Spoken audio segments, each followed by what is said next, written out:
Hi, this is Rob from Access TV. You guys remember Far Cry 3, yeah? There's buttons that you can press, and the effect of those will bring down the mega shields, and Dragon will turn up.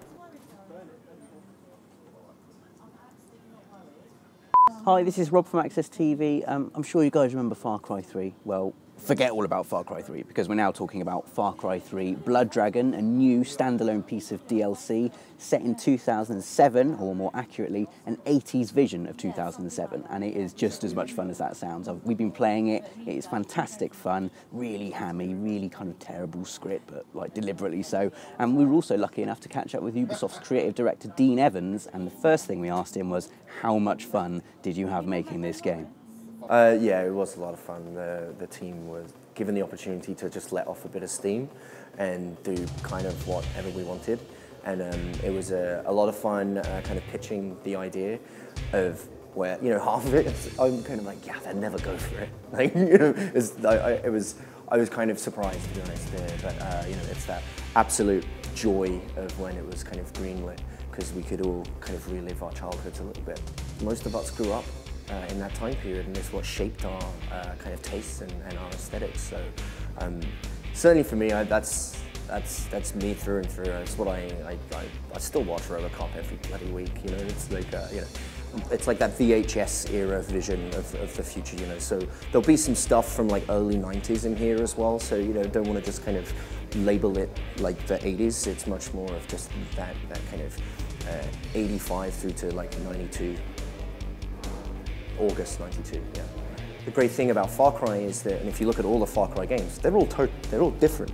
Every single one entry into that is a completely different adventure. So we thought, well, yeah, let's do this, do the same thing, you know, and like we'll try and approach this in a slightly different, more kind of avant-garde fashion. You know, it's about having fun and understanding what games are supposed to be, right? Of course, we could have gone like serious and a deep emotional story about love, loss, and hope, and like now we're just doing about cyborg murder.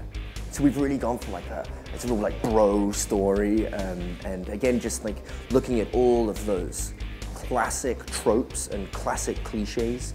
You know, I don't want to spoil for anything, but you know, we have scenes in there that if you were to go through, it's like, okay, let's look at Van Damme movies. What do you need in a Van Damme movie? It's like, okay, tick, tick, tick, tick.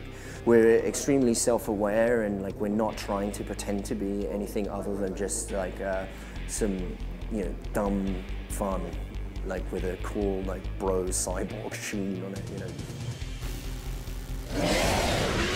Adult and children sold separately.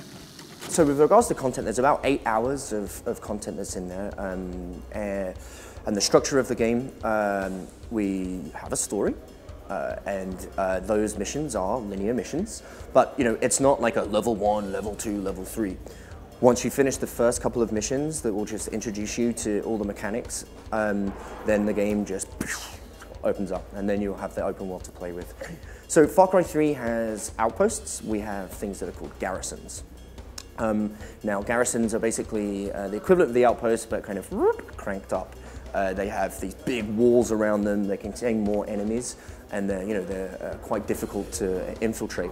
So we give you the option to bring some friends to the party. These garrisons are protected by mega shields. There's generators that you can destroy, or there's buttons that you can press, and the effect of those will bring down the mega shields, and Dragon will turn up. So, you know, if you want to take over the garrisons without firing a single shot, you know, you can. So we're keeping that exact same philosophy with Far Cry.